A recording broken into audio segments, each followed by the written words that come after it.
तो कहानी के शुरू में हमें पहाड़ों के दरमियान बनी एक सुनसान सड़क दिखाई जाती है जिस पर नेथन नाम का एक आदमी पड़ा था। उसके सामने एक क्रैश हुई कार भी पड़ी थी जिसे देखकर उसे एहसास हुआ कि उसका एक्सीडेंट हुआ था। लेकिन हैरानी की बात ये थी कि चोट के नाम पर उसके जिस्म पर एक खराश भी नहीं थी। एकदम से उसके सामने एक डेनियल नाम का आदमी आया जिसके बाइक से टकरा कर ही उसका एक्सीडेंट हुआ था। नेथन देखता है कि डेनियल को भी एक खराश तक नहीं है। डेनियल ने नेथन से पूछा, तुम्हें याद है तुम गाड़ी से कब निकले? तब उसे एहसास हुआ कि उसे तो कुछ याद नहीं। डेनियल अब उससे कहता है, मुझे लग रहा है हम मर चुके हैं और ये हमारी सोल्स आपस में बातें कर रही हैं। नेथन ये बात मानने को तैयार नहीं था। वो तेजी से अपनी गाड़ी के पास जाता है जहाँ उसे अपनी लाश दिखाई देती है। इसे देखकर वो बुरी तरह डर गया। उसे ये भी यकीन आ गया था कि वो मर चुका है और अब उसे अपने बच्चों की और अपने दोस्तों की फिक्र हो रही थी। डेनियल को भी अपनी फैमिली की, अपनी बीवी और बच्चों की फिक्र थी। जैसे ही उसने बीवी का नाम लिया तो उसके दिमाग में आया कि नेथन ने अपनी बीवी का नाम नहीं लिया। इतनी देर में यहाँ पर एक कार आई। नेथन उस कार के ड्राइवर को रोकता है और उससे बात करने की कोशिश करता है, लेकिन कार का ड्राइवर उसे सुन नहीं सकता था क्योंकि वो एक सोल थी।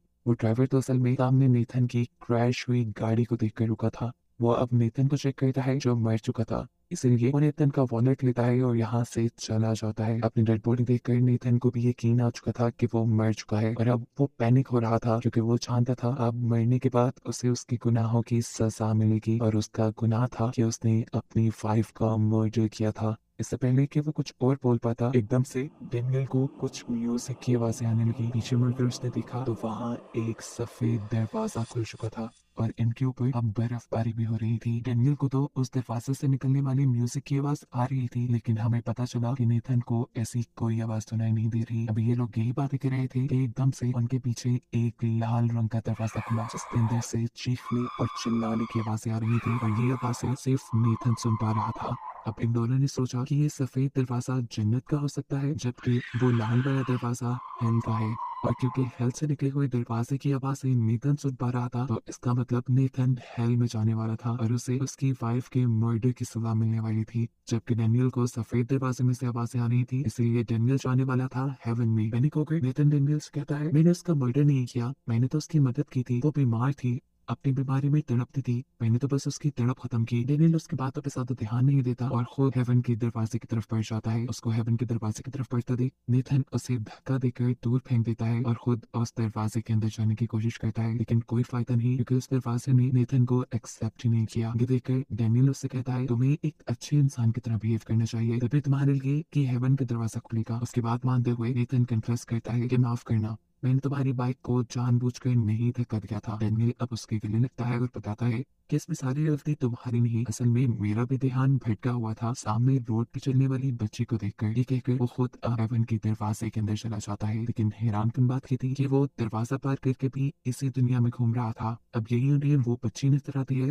जिसको देखकर डेनियल डिस्ट्रैक्ट हुआ था और अगर वो बच्ची इन दोनों से बात कर पा रही थी तो साफ मतलब था कि वो भी मर चुकी है। वो उस छोटी बच्ची से पूछती है कि तुम यहाँ कैसे आई? तब वो बच्ची बताती है कि किसी ने मुझे बाइक से टक्कर मार दी थी और अब डेनियल भी एक्सेप्ट करता है कि वो बाइक चलाते हुए नशे में था और ये सब उसकी वजह से हुआ है। अब नेथन उससे कहता है, जाओ फिर तुम उस सफेद दरवाजे के अंदर चली जाओ। ये सुनकर वो लड़की जोर जोर से चिल्लाने लग जाती है क्योंकि उसे इन दोनों से डर लग रहा था। इनके लाख मना करने पर भी जब वो चिल्लाना बंद नहीं करती तो डेनियल उसे उठा के उस सफेद हेवन वाले दरवाजे में फेंक देता है, जिसके बाद वो लड़की भी गायब हो गई और वो दरवाजा भी गायब हो गया। अब सिर्फ यहाँ जहन्नुम यानी हेल का ही दरवाजा बचा था। इसका मतलब था कि इन दोनों को हेल में जाना था। नेथन अंदर जाने से डर रहा था, वो यहाँ पे भी चालाकी करता है और पाँव मारकर डेनियल को पहले इस दरवाजे के अंदर भेज देता है और फिर गॉड से कहने लगता है, मैंने कुछ बुरा नहीं किया, मैंने अपनी वाइफ का मर्डर नहीं किया, मैंने बस अच्छाई के लिए उसे मारा था। उसको ऐसी बातें करता देखकर एकदम से यहाँ बहुत बड़ा सा मॉन्स्टर नजर आता है। ये धुएं से बना हुआ मॉन्स्टर अब बस नेथन को खाने ही वाला था, लेकिन नेथन उससे डर कर खुद ब खुद उस जहन्नुम के दरवाजे के अंदर चला गया। हेल के अंदर बहुत सारी सोल्स ऐसे ही जमीन पर भटक रही थी। इन्हीं बहुत सारी सोल्स में उसे एक बच्चे की भी सोल नजर आई, जिसे देखकर वो हैरान हो गया। वो इस बच्चे की सोल को टच करता है तो उसे इस बच्चे की लाइफ दिखने लग जाती है।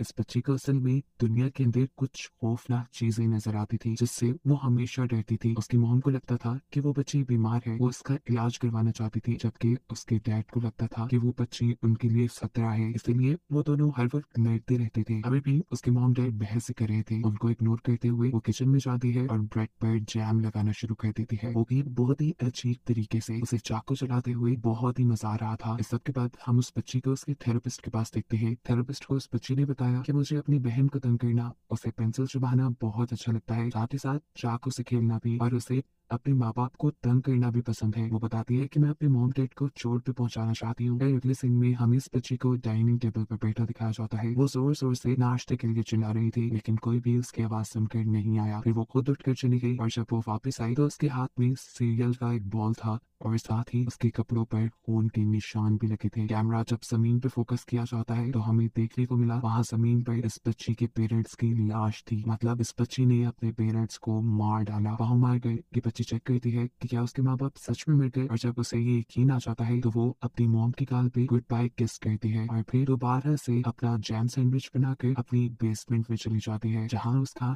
एक दोस्त रहा करता था। उसके दोस्त दिखने में काफी डरावना था। उसका नाम टॉनी था। ये कोई अजीब सी क्रिएचर थी। अब क्योंकि उसके माँ बाप मर गए थे तो वो बड़ी आसानी से टॉनी को ऊपर ला सकती थी। वो टॉनी को ऊपर ले आती है, जहाँ टॉनी आकर बहुत ज्यादा खुश होता है क्योंकि उसने सूरज और बाहर की दुनिया पहली मर्तबा देखी थी। वो खुद टॉनी को नहलाती है और अपने डैड के कपड़े देकर तैयार कर देती है। फिर ये दोनों नाश्ता करते हैं। उसके बाद टॉनी उसकी मदद करता है उसके पेरेंट्स की लाशें ठिकाने लगाने में, लेकिन अपने पेरेंट्स के जाने से पहले वो उनको कुछ दिखाना चाहती थी। वो यहाँ अपनी इमेजिनेशन में एक थिएटर शो क्रिएट कर लेती है। वो टोनी को सबके सामने लेकर आती है। उसने मुजरिमों जैसे कपड़े पहने हुए थे।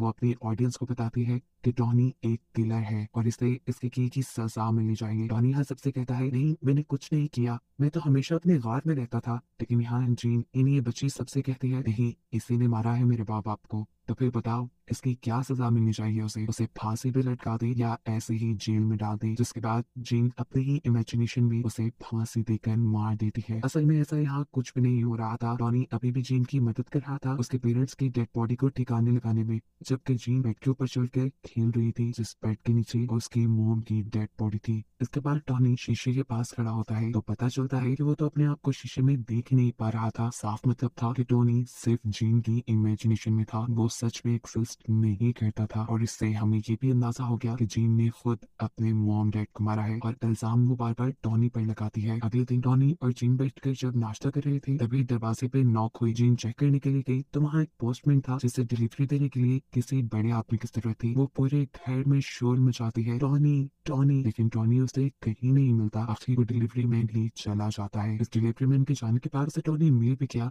उसी कमरे में जिस कमरे में उसने अपने पेरेंट्स की डेड बॉडी को छुपाया था। वहां जाकर उसने देखा कि टोनी उसके पेरेंट्स की डेड बॉडी खा रहा है। इसके बाद अगले सीन में हमें जीन के खिलौनों को जलता हुआ दिखाया जाता है, जो भी जीन ने ही जलाए होंगे। इसके बाद वो अपनी बहन के पास गई और उसने अपनी बहन से कहा, चलो टॉनी को भूख लगी है। वो अपनी छोटी बहन को लेकर किचन में चली गई और उसे ओवन में बिठाकर उसने ओवन जला दिया, जिसके बाद वो पूरे घर में खुशी से झूमने लगी और पीछे से उसकी बहन मर गई। सीन कट हो गई से दोबारा हेल में जाता है, जहाँ नेथन अब ये सब देखकर बहुत ज्यादा उदास हो चुका था। उसे बुरा लग रहा था, इसीलिए वो अपने पीछे पड़ी हुई दो डेड बॉडीज के ऊपर से कपड़ा उठाता है। ये दो डेड बॉडीज माँ बेटे की है। इनको टच करते ही नेथन इनकी कहानी देखने लगा। हम देखते हैं उसकी मॉम को जो चाय बनाते हुए एकदम से रोने लगी। फिर वो चाय लेकर अपने टेबल पे आती है और चिल्ला चिल्ला कर अपनी बेटी को बुलाती है। एकदम से उसकी नजर टेबल पे गई जहाँ फोन का एक कतरा पड़ा हुआ था और वो जम चुका था। उसने उस कतरे को नील से खुरचा और वो दोबारा रोने लगी। इस सब के बाद वो अपनी बेटी के रूम में जाती है। वहाँ बाथरूम में उसकी बेटी की लाश थी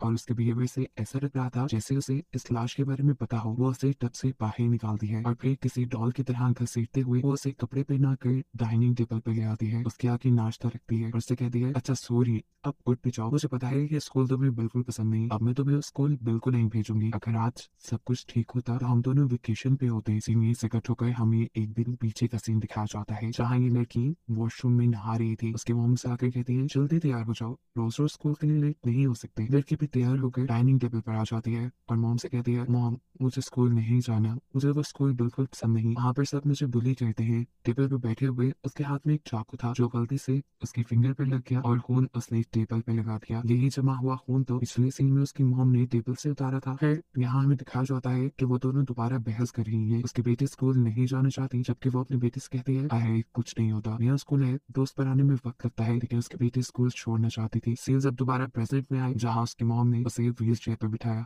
और उसे कहा, चलो आज हम वेकेशन पे जा रहे हैं। वो उसे लेकर बाहर जाने ही वाली थी कि अचानक उसका मोबाइल बजने लगा और फिर दरवाजे पे भी नॉक हुआ। उसने दरवाजा खोला तो हैरानकुन बात ये थी कि दरवाजे के सामने एक वॉल थी। थोड़ी देर में उसे होश आया और उसे पता चला ये एक वॉल नहीं है बल्कि उसके सामने उसकी नेबर खड़ी है जो उसे होश में लाने की कोशिश कर रही थी। घबराकर वो अपनी नेबर को जवाब देती है, असल में हम वेकेशन पे जा रहे हैं। नेबर को उसका बिहेवियर काफी अजीब लग रहा था, इसीलिए नेबर उसे जबरदस्ती साइड करते हुए घर के अंदर आ जाती है जहाँ उसे उसके बेटे की डेड बॉडी दिखी। और सीन्स दोबारा एक दिन पीछे शिफ्ट हो गए जहां हमें दिखाया गया कि 4 लोग मिलकर इस लड़की को बहुत ही बुरे तरीके से बुली कर रहे थे। वो जबरदस्ती उसे वॉशरूम से बाहर निकालते हैं और उसे घुटनों के बल बिठाकर उससे अपने जूते चटवाने लग जाते हैं। एक लड़की उसकी वीडियो भी बना रही थी, बस यही बेइज्जती तो वो बर्दाश्त नहीं कर पाई और उसने अपनी जान ले ली। अब प्रेजेंट में उसकी मॉम उसे गाड़ी में बिठाकर कहीं ले जा रही थी। वो गुस्से में उससे कहती है, अरे कुछ तो बोलो, मेरे से बात तो करो। लेकिन जब उनकी बेटी उसे कोई जवाब नहीं देती तो वो समझ गई कि उसकी बेटी मर गई है। वो हकीकत को एक्सेप्ट करती है और उसकी आंखें बंद कर देती है। वो रो रही थी और इमोशनल होकर उन्होंने ड्राइविंग से अपना कंट्रोल खो दिया और उनकी गाड़ी जाकर एक दरख्त से टकरा गई।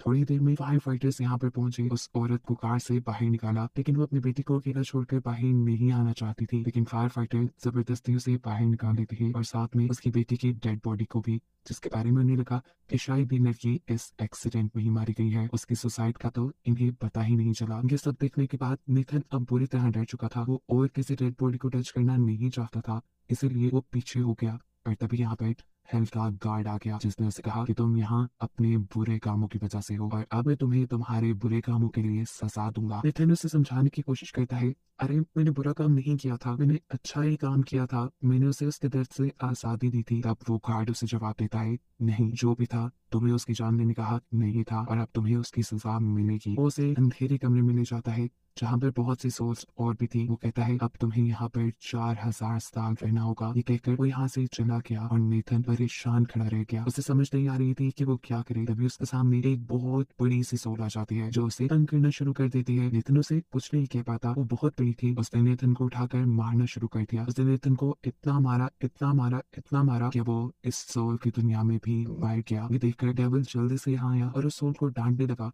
कि तुमने ये क्या कर दिया, तुमने अब उसे असल दुनिया में पहुंचा दिया है। सीन कट होकर हमें हॉस्पिटल में एक बच्चे को दिखाया जाता है जिसके अंदर अब नेथन की सोल आ चुकी थी, यानी उसे दोबारा जिंदगी मिल चुकी थी और इसी को दिखाते हुए ये कहानी यहाँ खत्म हो जाती है।